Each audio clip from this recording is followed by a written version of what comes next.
aad dhahdo waxay samaysteen Faysal Cali Waraabe Axmed Madoobe iyo madaxda jabadu waxay samaysteen urur Ethiopia lagula dagaalamayo haddana aad ku jawaabaysa marka su'aal laga weydiiyo Ethiopia wax uma jaajuusin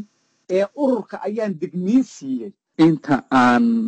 iyagu xaldoonka ahayn cadawgu isticmaalayo ama xubnaha sheegtaan ama yeena sheeganin waxaan dhihi lahaa qadiyadan haddaad nacdeen oo aydan waxba ku falaynin fadlan iskaga taga cidii rabtay inay qadiyadan ku dhex goorilayso oo ku dhex dagaashana inay hoggaanka sare ururku dhinac uga soo wada jeedsadaan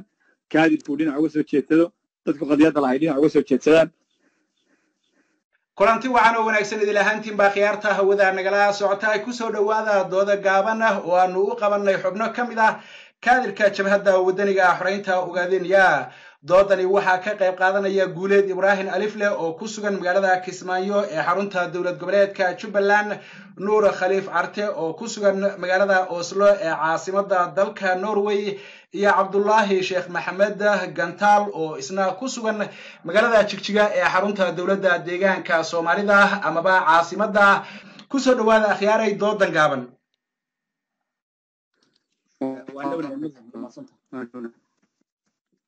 واتاي أن كو هريو إن عبد الله شيخ محمد عبد الله واد مقلي سلام فيليا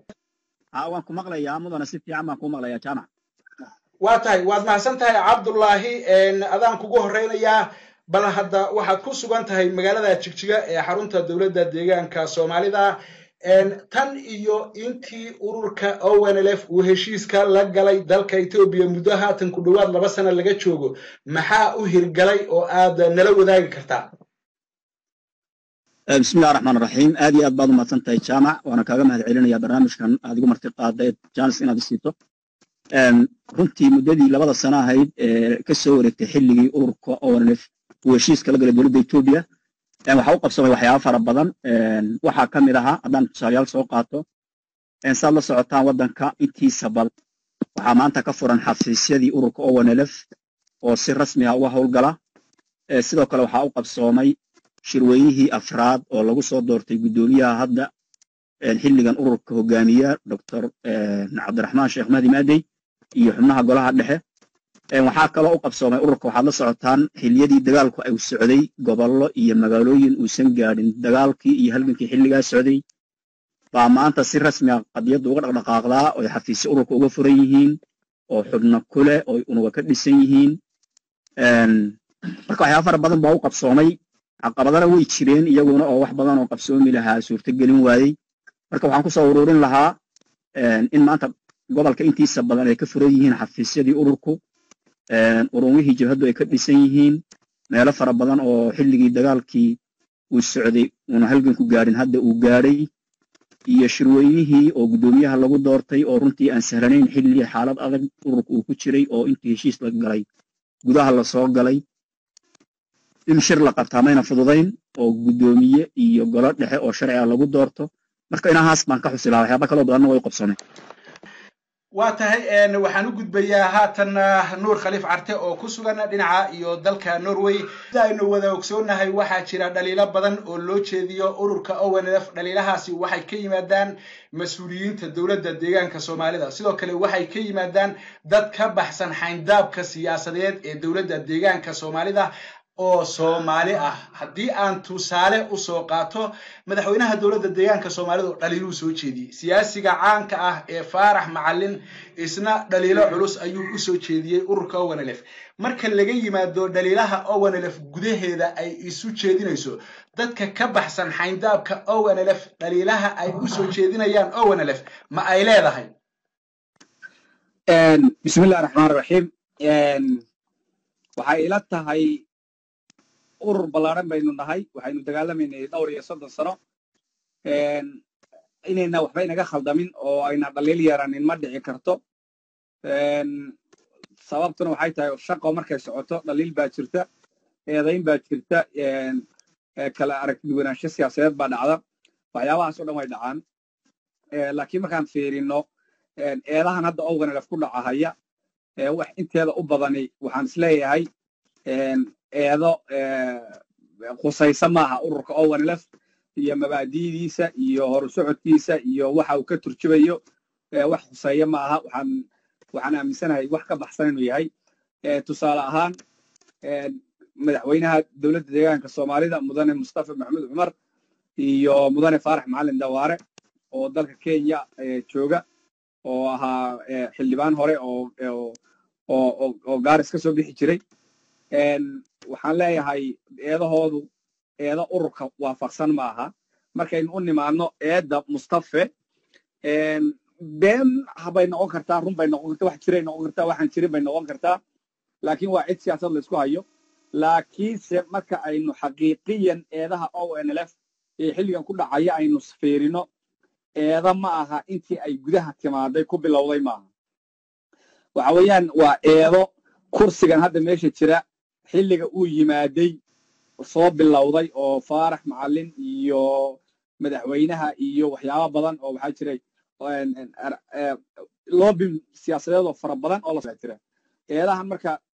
boqolkiiba 95 ama boqolkiiba 90 waa eeda gacan ku rimisa oo la diyaariyey oo waqti badan ku baxay oo loogu talagalay ururku marka uu gudaha soo galo inay la kowsadaan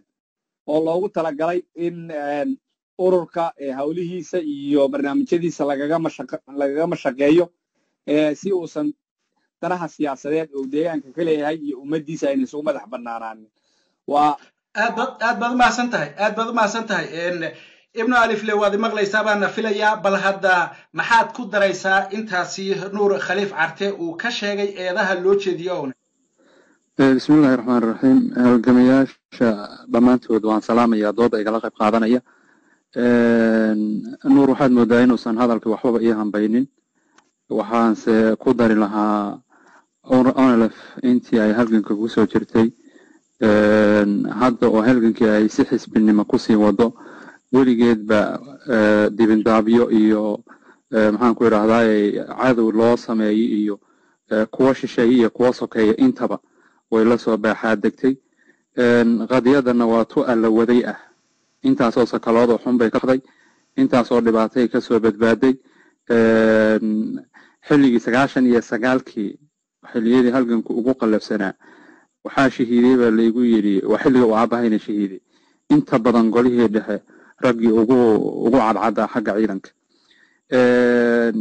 dadka qadiyadan usoo lafajaba ee xilligaasi qaybta kasoo ahaa markaad waraysato waxay ku dhihi ismaanaan lahayn way ka gudbi doontaa ONLF falilahi alxamdu way kasoo gudubtay maantana xabad iyo qori iyo layn la laayay saraakiisheedii iyo korkeeda yaa waxba lagaga qaadi waayey dacaayado raqiisahoo lasoo dhoodhoobay waxba lagagama qaadi karo shalay kii manfaca u ahaa ee wax tarayey qadiyadan hormuudka u ahaa haddii uu maanta xumaadana iyadana lagu ixtiraami maayo wixii uu shalay sameeyey maanta waxa uu qadiyadan kula macaamilayo yaan aaminsanahay aniga in lagu dabaqo faarax dawaara nin qadiyada wax badan xilli weliba adag oo dadka oo dhan ay ka cabsadaan usoo hiiliyey buu ahaa laakiin maanta meesha uu joogo iyo halka uu isagu isdhigay ama ha loo soo dhiibo ama garashadiisa ha noqoto laakiin maanta halka uu isagu isdhigay ee qadiyadan uu ka taagan yahay magaca qabiil ee uu dhakada ka saarayo isaguna wuxuu ogaalka u yahay wax laga filayay iyo waxaan ka sugaynay mayna ahayn adeerkeen wuu khaldamay ilaahay waxaan ka rajaynaynaa inuu sidiisii hore noogu soo laabto oo qadiyadan dhanka xaqa uu ka arko xaqa ay tahay uu ka arko dhanka Mustafa Cagjar ninkaas soo Nairobi u joogay madaxweynuhu yaa kursiga lagu fadhiisiyo leeyahay madaxweynaha meeshan ka tahay wuxuu istusay kursigan si allaali iyo sidoo ku ilaashan lahaaba meeshay dooniba hala gashay inuu sameeyo xishood la wax allaali iyo wixii ka soo horbax waxaa tusaale cad kugu filan madaxda ururka ONLF ee gudaha ogaadeen hadda joogta qaybna wuu aflagaadeeyaa qaybna wuu amaanaa shahaadadii qaybna wuu amaanaa oo meel walba uu la taagan yahay oo magacoodu iyo wadwadaa qaybna maxaan ku idhaahdaa maba soo hadal qaado marka waxyaabaha soo dhayna waxay ku tusayaan uun kursiga sidii uu kusii joogi lahaa oo uu ku difaacan lahaa inahaasaan kusoo koobi lahaa intaan nuur ku darayo waa tahay aad baad umadsantay cabdullaahi gaashaan maxaad ku dari lahayd intaa cabdullaahi gaashaana khadka ayuu ka dhacay waxaynu sii wadanaynaa barnaamijkeenna nuur khaliif carte aan kugu soo noqdo adiga waxaa jira inta badanba maalmahan soo baxayay amaba aad loo wadwaday wixii ka dambeeyey shirweynihii magaalada goday ee xarunta gobolka shabeelle ugu soo gabagaboobay jabhadda wadaniga xoreynta ogaadeynaya ee lagu doortay hoggaanka cusub ee jabhadda ONLF wixii ka dambeeyey waxaa jiray xubno kaadir sheegtay oo qaylinayay oo sheegayay in khilaaf jiro oo ku doodayay in maxaan ku idhaahdaa to kala qaybsanaan ay jirto dhaliilana soo jeedinayay xubnahaasi kaadirka ONLF sheeganaya ee bannaanka ka dhawaaqaya say kuula muuqda aad iyo aad baad mahadsan tahay mudane marka koowaad xubnaha kaadirka iyo mas-uuliyiinta ururka waxaan ka wadaa mas-uulka ka soo noqday meelo badan oo jaaliyaadkii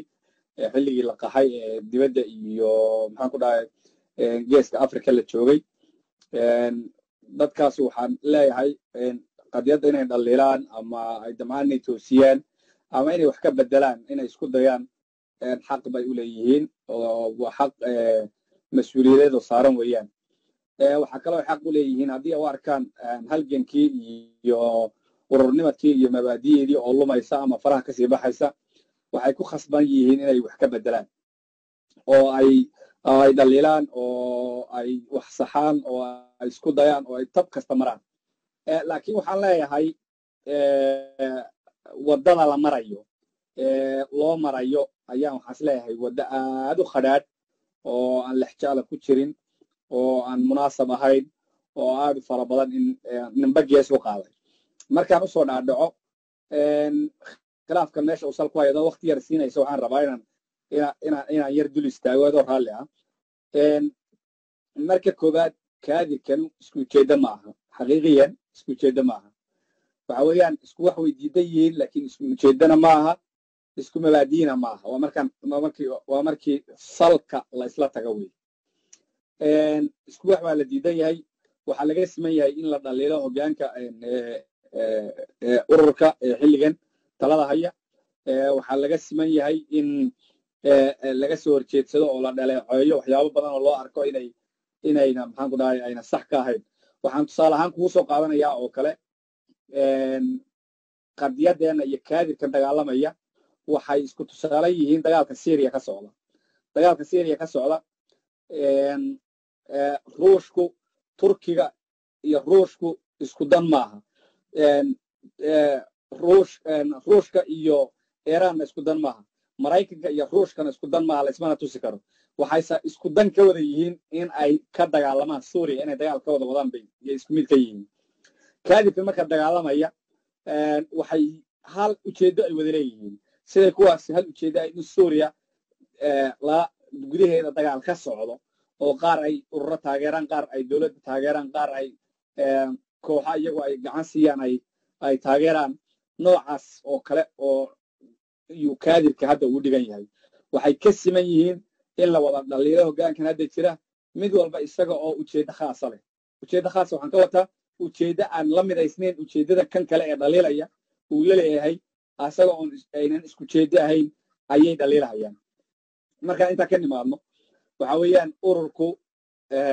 raggal dhaliilaya kaadir horta macnaha kaadir waa maxay kaadir macnihiisu waxa weeyaan waa qof shaksi ah oo u bislaaday fikir ama urur ama nidaam meel ka jira waa qof ka bislaaday reernimo eex iyo xigto iyo kooxaysi qof ka bislaaday oo urur iyo mabda u bislaaday weeyaan marka aynu fiirino eedaha faraha badan ee jabhadda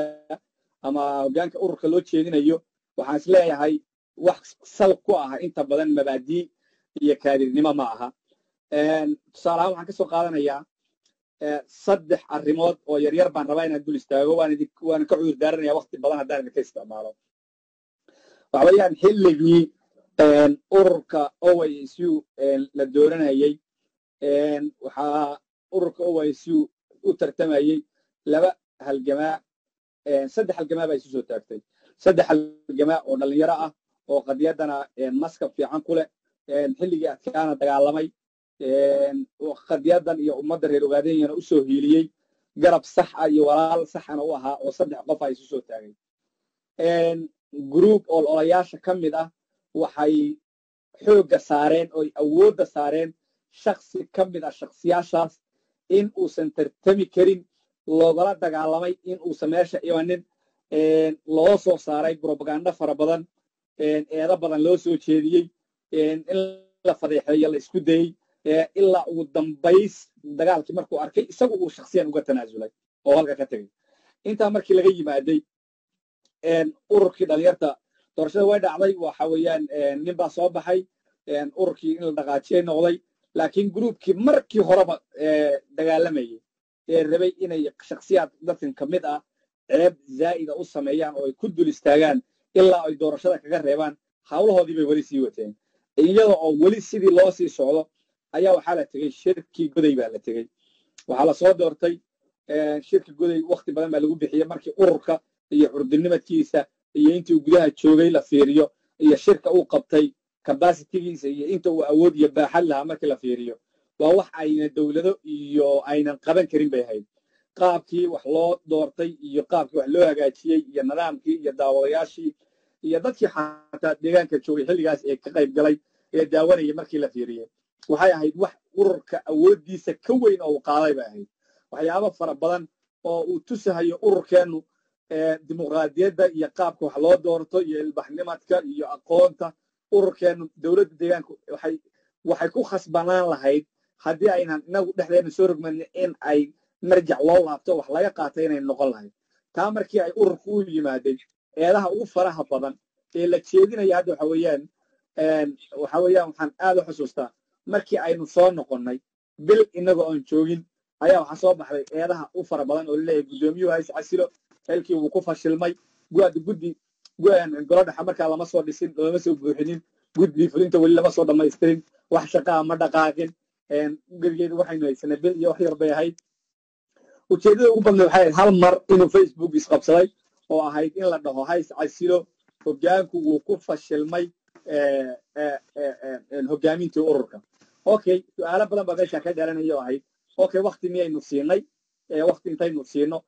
for example 6 bilood 7 bilood 8 bilood sanad intaynu siino inuu tijaabino hoggaanka ururka markaynu aragnay inuu ku fashilmo oo guddida la soo dhiso guddida fulinta oo galay dhaxa la soo dhamaystiro xilliga markii aynu fiirino haddii aynu aragno hoggaankiisu inuu hoggaan goolduleelo la yahay oo dhiiqahayo markaas waxa weeyaan cid kasta way ka garaabaysaa in aad baad umahadsan tahay nuur khaliif waan kugu soo noqon doonaa waxaa ku jira oo haatanna soo galay khadka cabdullaahi sheekh cabdullahi waad maqlaysaa waan filaya si fiican baan ku maqlaya waa tahay waan kuu soo noqon doonaa ibnu alifle yani xubnaha kaadirka ah ee iyaga oo ka tirsan oo lef sheeganaya inay yihiin dhaliilaha ay soo jeedinayaan maxaad ku dari lahayd intii nuur waa mahadsantahay jaamacow waxaan isleeyahay dhaliilahaasi mawqicoodii iyo maxaanku idhahday barti loogu talagalay ma aysan dhicin xubnahaasi hadda la yaacaya facebooka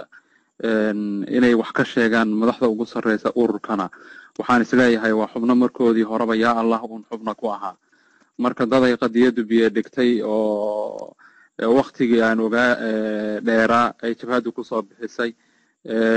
loo soo tababerayay qadiyadan ismelihii hadda ficiladaas noocaasay ku dhaqmayaan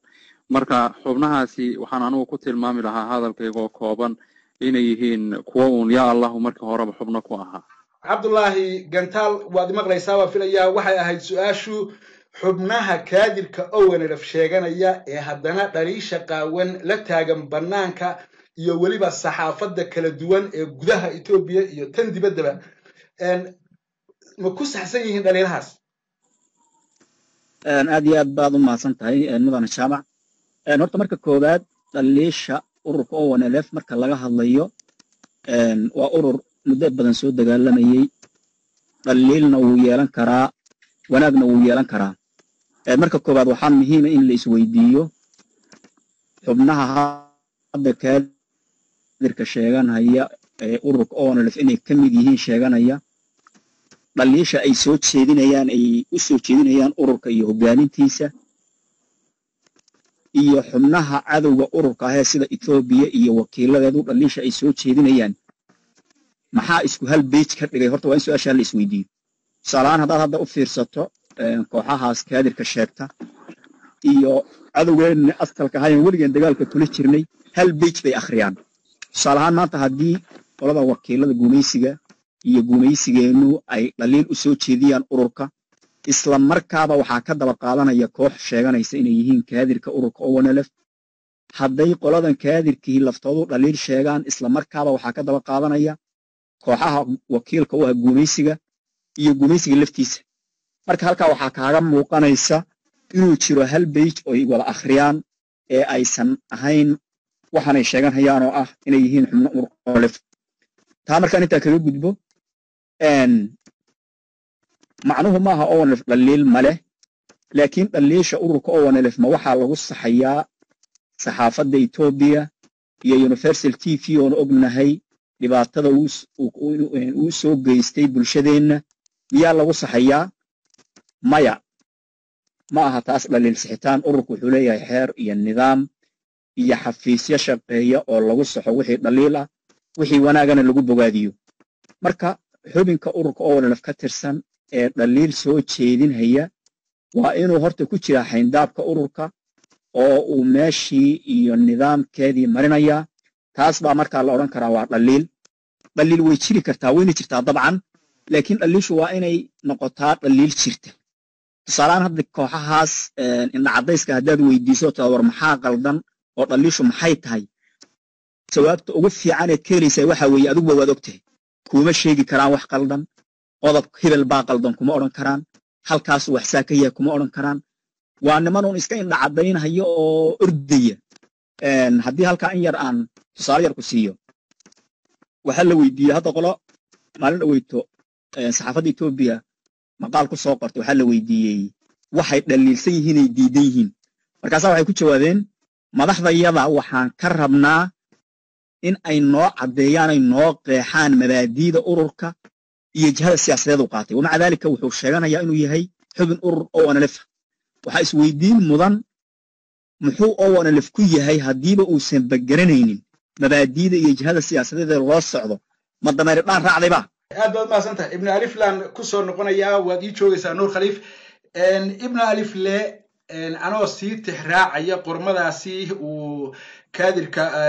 huud badri uu qoray waxaa ka mid ahayd waxyaabihii uu soo jeediyey in ururka ONLF hoggaankiisa sare ama guddoonkiisa Faysal Cali Waraabe iyo siyaad kale in ay samaysteen urur amaba koox ahaan urur inay samaysteen ay kula dagaalamayaan Ethiopia ka waran bal hadda arrintaasi say kula muuqataa maxaa lagu tilmaami karaa jaamaco waxaan isleeyahay waa uun jaajoosnimo casri ah oo dhowr xabo oo Ingiriis ah oo lagu bartay tukaamadii South Africa qadiyadii dhiga badan oo ku baxay hadda uun lagu jaajoosayo haddii ay jiraan xitaa waxaan aaminsanahay 100% warkaasi inuu been yahay laakiin xitaa haddii uu jiro waa un cadaawad uu muujiyay inuu Ethiopia u geyn lahaa maanta in haddana wuxuun kala la qorshaysanayo marka teelo muusan dhiganin ninkaas waraysigiisa waan dhageystay maqaalkiisana waan akhriyay intaba kor iyo hoos markaad isu geyso waa nin laga dhaxadlayo waxa ku jirta cajalad aad aragto in meesha laga soo duubay boorta dhakedeeda laga soo duubay marka nuxurka waxaan ku soo koobi lahaa huud haddii uu nafti hore soo ahaa iyo haddii uu xubin soo ahaa isagoo tay iyo suud xiran yaanu South Africa iyo Mareykan un hadda ku aragnaa qadiyadana isagu markuu ciyaalkiisa u xamaalanayay uu waqtiga la qaadanayay maanan helin chance aanu aabayaashana kula qaadano waqti bay geliyeen dhiigoodii bay geliyeen oo ay ku shahiideen wax dhayal ah oo lagu ciyaari karana ma aha maanta jahaday qaadatayna waa jahan nabadeed taasaana ku sii daba taagnaanayna waana dhaxalka kaliya ee looga tagay mana ka yeelayno in kolba intii luuqado qalaad wax lagu qoro amxaaro loo geeyo oo annagana haddana nalaga dhaadhiciyo in qadiyadii loo danqanayo wax naga dhaadhacayo ma aha waxaan dhihi lahaa dib isugu laabo oo xitaa haddii aad dhaliilo jira sheegayso intaad Soomaali ku soo qorto lexe jeclaalayaasha marka hore la wadaag kadibna maxaan ku raahdaa cidii kale ku jaajoosaysa oo ku jaajoos haddii wax laga qaban waayo aad baad mahadsantahay nuur khaliif carte soo dhawow maxaad ku dari lahayd intaasi ibnu alif loo jeeday inta waxa weeyaan ibnu alif la dhameeyay khayr allah siiyo waxa weeyaan ku noqon maayo ana waxaan qabaa horta dadkani waxaan rabaa hadalkaygii hore oo adiga aan idinkuna dheereeyay aan iga dhex gashay inaan sii dhammaystiro waxa weeyaan horta ururka iyo kaadirku dhaliishiisu sidaan hore idinku sheegay waa dhaliil furan oo xaq loo leeyahay laakiin qofku marka uu yahay nidaam ama xisbi uu ku jiro waxay ahayd inaynu wax badan ka fiirsano hase ahaatee dhaliisha ururka hadda ay kaadirku dhibsanayo xilliga aynu idiin sheegnayba wuxuu ka soo bilaabnay isagoo waqti la siinin haddana kaadirku 24 saac wuxuu la taagan yahay waxbaa khaldamay waxaa soo khaldamay ilaa 2017 2000 hebelkii kana soo khaldamay waxay ahayd 2017 2018 intaba ururku waxa weeyaan waa soo jiray ilaa iyo 2000 cidda sheegaysa inay khilaafaad jireen waa soo jiray taas marka macnaheedu waxay ahayd maanaan helin arrimo aha hadda ka hor kaadirku intuu isqabsado horta qadiyadan waxay leedahay waxay xaq u yeelatay waxay nasiib u yeelatay waxay u yeelatay waxa weeyaan qadiyadan cid kasta oo macallin qadiyadan waa macallimad arda kasta oo kiciso oo markay quraanka dhameeyaan ama ay la damco in la naxfisto way ka tagaan waxaynu ognahay ugu yaraan 3 kaadir oo isdaba socday oo ururku waqti badan oo dheer geliyay ayaa mar allaale markii la yidhi waa la nacfisan ayaa waxay noqotay la nacfisan waayo oo meel kale ay ka baxaan inta markaan ka soo noqdo kaadirku wax uu dhaleeli karaa laakiin horta kaadirku onalif ma yahay kaadir yahay onalif Soomaa onalif iyo dawladda deegaanka meesha ka jirta dhexdhexaad ma ka yahay taas weeyaan aan rabo inaan dul istaago waxa weeyaan talaabo kasta oo ururkan uu qaado kaadirku wuxuu ka soo saaraa maqaallo ka soo saaraa war saxaafadeed buu ka soo saaraa oo ku dhaleecaynayo tusaale ahaan midowgii hadda xisbiyada Soomaalida lagu mideynayay ee Addis Ababa ka dhacay ee u dambeeyay maqaalaha laga soo saaray waxaa ka soo saaray kaadirka qayb ka mid ah ka soo saaray way ka wada dhawaaqeen maalin aan u maraynayo xilli ka horeysa Addis Ababa waraysi uu ku bixiyay afayeenka Jabadu maqaalay ka soo saareen aad baa looga dhawaaqay maalinkii Twitterka Jabadu ay qortay kaadirku wuxuu ka soo saaray maqaallo ka soo saaray war saxaafadeed buu ka soo saaray saxaafadu la wadaagay wuxuuna yidhi waxaas waxa weeyaan cid bay gees ku tahay waxaan rabaa marka inaan ogaado ururka ay sheeganayaan xabad baa lala dhacay ay ogaadeen xabad baa lala dhacay ururkooda war saxaafadeed may ka soo saareen waana maalinka inaan xustaan mooyaane maalinka Twitterka uu soo saaray ururku 2-3 maalmood ka hor xabad baa lagala dhacay waxaan ku dhahay meesha la dhaho ay ogaadeen kaadirku intuu isu tagay waxa xabadda la dhacay waa shacabkiisii xafiisyada la duminaya waa xafiisyadiisii kaadirku ma ka soo saaray war saxaafadeed uu leeyahay waana ka xunnahay dawladda deegaankuna waa ku khaldan tahay inay tan samayso waxaan rabaa inaan koon dul istaago maalinka war saxaafadeedka laga saarayo waxaa la xidhxidhay golo dhexe oo Jabadu ay iska leedahay oo xisbigan ka mid ah kaadirkuna xisbiga uu ka mid yahay kaadirku ma ka soo saaray war saxaafadeed ama ma ka soo saaray bayaano uu leeyahay waanu ka xunnahay xisbiga iyo golaha dhexe in la xidhxidho xaq looguma lahayn waxaa lagu xidhxidhay qabri dahar oo waxaa lagu xidhay ninkii ahaa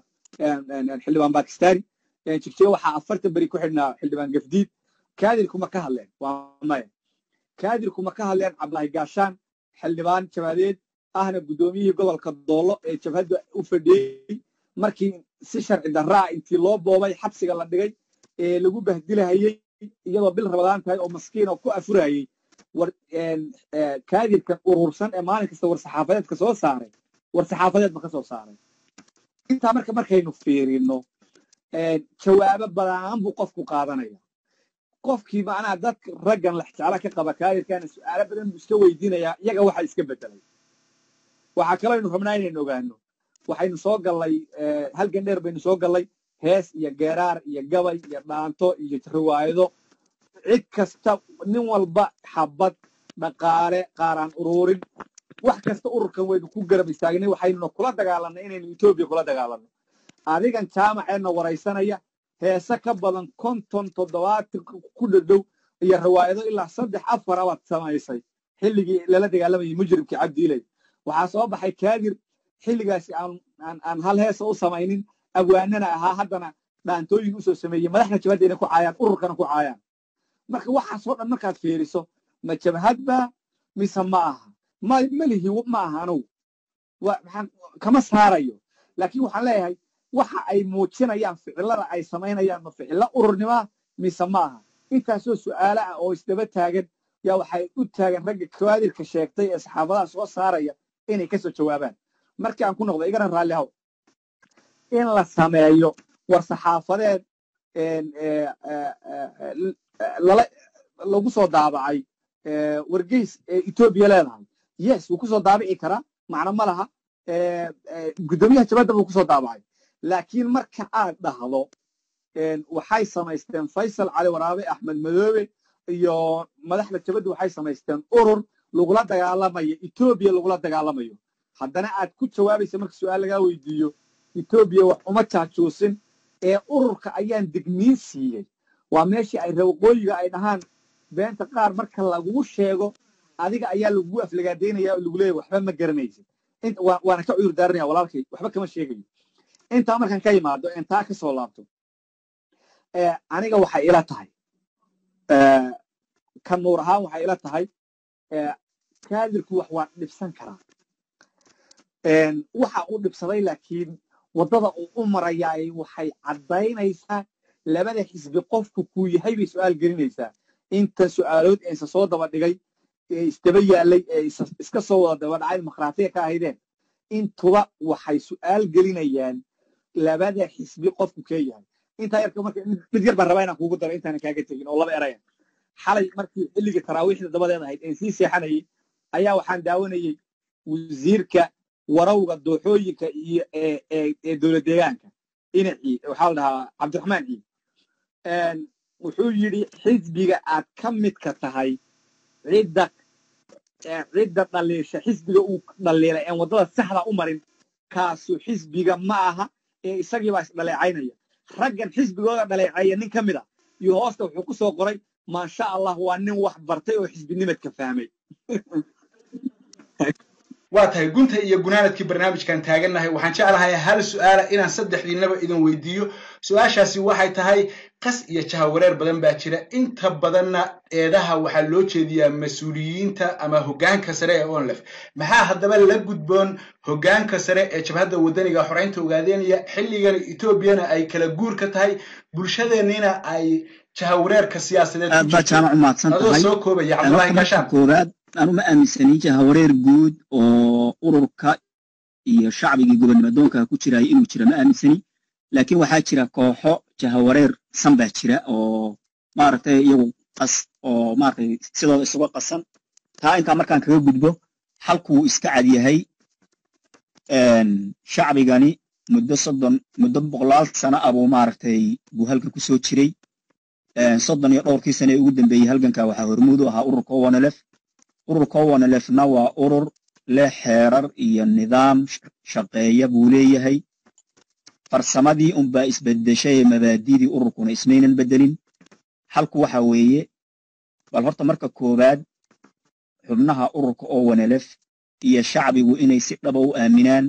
halgankii ay ku jireen wali inuu sidiisii u socdo oo unan isbedelin marka labaadna waxaa muhiim ah ururku xeer buu lahaa nidaam buu lahaa shuruuc buu lahaa in laga shaqaysiiyo runtii waxaa jirta duruufo badan oo adagoo inagu xeersanaa muddooyinkii hadda 2 sano ahaayeen gudaha ku jirnay urur dagaalamayay cabdullaahi maxaa la gudboon hoggaanka sare ee ONLF murtida kusoo dhawow inay ka shaqaysiiyaan xeerkii ururka oo uu shaqeeyo ururka xeerarkiisii oo dadku ay noqdaan dad urur ah oo xayndaab ku jira iyo dad ka baxa runtii hadda waxyaalaha inta ugu badan wareerka inuu hayo waxaa kow ka ah xeerarka ururka een shaqaynin oo qofka u sahlaya inuu ruuxu wuxuu doono iskaga hadlo meeshuu doono wax ku soo qoro la garan waayo xisbi uu matalo dhan uu wax ka dhaliili la garan waayo la iska batalaqsado qofkii haddii ayna jirin lexjeclo dhab ah oo maarta xajinaysaay dadka laba qof waa sax kaa waan haysanaa iyo xeer iyo xayndaab aan la gudbi karin oo qofka haddii uu gudbo ururkii bannaanka ka noqonayo labada unbaa dadka isku hayn kara waxaad moodaa inay waayahan dambe soo baxeen kooxo aan lexjeclo badani ku jirin xeer dabraayna uusan jirin oo ururka ONLF u nasab sheeganaya haddana 24 saac u kaambeyn garaynaya xisbiga BB iyo xukuumadda Itoobiya lana dagaalsan ururka ay ka mid ka ahaayeen raadin haya mar walba iyo goor kasta wax uun ay ku dhaleeceeyaan ururka ONLF ibnu alifle waad maqlaysaa waan filayaa maxaa la gudboon madaxda ama hoggaanka sare ee ONLF waxaan isleeyahay waxyaabaha yaryar ee farqiga ah ee aad loo weyneynayo dad dana kala lahoo laga dhex hadlayaa ilaa ay kasii faa'iidaysanayaan si ay meesha uga baxaan waxaan isleeyahay hoggaanka sare ee ururka ONLF kulamada ay hadda wada leeyihiin ee u wada fadhiyaan in lagu dhammeeyo lays xog waraysto lays calool xaadho qadiyadan loo turo hooyo jiifta ee qaxootiyada weli daadsan loo turo hogaankuna uu isu yimaado oo xalkii iyo qadiyadan lagu badbaadin lahaa laga wada shaqeeyo cadowgeeda kusoo duulayna difaac loo wada galo inta aan iyagu xaldoonka ahayn cadowgu isticmaalayo ama xubna ha sheegtaan ama yayna sheeganin waxaan dhihi lahaa qadiyadan haddaad nacdeen oo aydan waxba ku falaynin oo waktigii aad ku soo geliseen uu idinka dhammaaday fadlan iskaga taga idinku xisbi kale samaysta haddaad rabtaan maxaan ku idhaahday BB-ga aad u ololeynaysaan ku biira meeshaad rabta Etoobiyada nagu jaajuusaysaan aada meeshaad rabtaan aada haddaad qadiyadan nacdeen oo ururka ONLF aad nacdeen fadlan magaceeda isaga daaya xisbiyo kala samaysta oo aada hoggaanka ONLF waxaan dhihi lahaa xalka idinka sugaynaa aad baad umahadsan tahay nuur khaliif carte mid iyo laba adagoo maxaad ku dari lahayd intaasi aad baad umahadsan tahay waxaa soo dhameeyey walaaladay iga horreeyey mudane gantaal iyo mudane ibnu alifle laba erayn baan rabaa inaan ku daro waxa weeyaan ururku madaxda ururku waa inay wajahaan xaqiiqada waa inay wajahaan xaqiiqada markaan ku leeyahay ma aha inay hadda ciyaar ku jiraan laakiin waxaan leeyahay waxaan horta ilaahay ka rajaynaynaa hadda waxaa jira kulankii maalinkii labaad baa socda yaa maanta socday waxaan rajaynaynaa inuu ilaahay khayr kusoo dhameeyo wixii khaldana la saxo wixii kalena laga tago macno badan samaynaynin waxaan kaloo rabaa inaan aan madaxda jabadda iyo hoggaanka sare ku sheego qadiyadan ummaddu waxa inaga filayso iyo waxaan ka wada hadlayna aad bay u kala fog yihiin waa inaan rajada hooyada 4 wiil ay dhashay ay shahiideen rajadeeda inaan rumayno weeye ma rumayn karo laakiin waa inaan u muuqana calaa aqal kuwo ay rajo kaga jirto inay riyada rumeeyaan taas oo macnaheedu tahay cid allaale ciddii masaalix iyo wanaag iyo ururnimo ku jirtana in sida ururnimo iyo masaalix iyo wanaag lagula dhaqmo ciddii rabta inay qadiyadan ku dhex goorilayso ay ku dhex dagaashana inay hoggaanka sare ee ururku dhinac uga soo wada jeedsadaan kaadibku dhinac uga soo jeedsado dadku qadiyadda lahay dhinac uga soo jeedsadaan waxaa jirta ururkeennan dagaal dhammaystiranba iyo waxaa ku qaaday xukuumadda dagaal dhammaystiranna waxaa ku qaaday xubnihiisii iyo kaadibkiisii baa ku qaaday labadaa dagaal oo isku mid ah oo wax macnaa ay kala leeyihiin aada garanaynin tusaale ahaan madaxweynaha dowladda deegaanka soomaalida Itoobiya dhagax buur iyo gunagado iyo qabri dahar ayuu 3 beri oo hal maalin u dhaxayso ayuu 3daba si toosa oo xidhiidh ah ayuu ururka uga aflagaadeynaya uga caayay uga dhaleecaynayay kaadiro iyo wax xubno intay isu yimaadeen ka xumaada oo dhaha waxaan nama qabato maanan arkin idaacadii Universal TV ayuu madaxweynuhu la soo fadhiistay 8 meelood inuu ururka u kala fadhiyo oo ay yihiin dad ebaysan urur qabiil inay yihiin ururada qabiilka iyo kalena inuu la dagaalamayo inuu sheegay kaadir intuu isu tagay yiri war waxaanu inama qabatay madaxweynaha aan bayaan ka soo saarnaa maana arkin marka ururka oo wanla laba dagaal baa ku socda mid xubnihiisu kaga socda oo si indirect ugu soo isagoo shaad xubin qabo la dagaalamaya midna waa xisbiga ay la dagaalamayeen waxaan leeyahay marka hoggaanka sare intaad waxa dhexdiina dhamaysaan hoggaanka sare u dhaxeeya wuxuu dooni baa ahayd intaad xal ku dhamaysaan ururka nidaamkiisii intii dib loo soo celiyo cid kasta oo ururka ku khaldantay shuruucda ururka hala mariyo ummadana sidii la isugu wadi lahaa ee loo muujin lahaa midnimo iyo horsocod laga taliyo yaynaan noqonin geel curadiisu durdurisay aarankiisu maxaad moodaan curadiinu ha durdurinina ee tartiib u socda oo ummadda hoggaan iyo mas-uuliyad muujiya oo horqaad iyo meel wanaagsan u dhaqaajiya aad baana kuu salaamaya waad mahadsan tahay aad iyo aad ayay u mahadsan yihiin guuleed ibraahim alifle nuur khaliif carte iyo cabdullaahi sheekh maxamed oo ku kala sugan magaalooyinka jigjiga oslo iyo weliba magaalada kismaayo waan idinka mahad celinayaa waqtiga iyo fursadda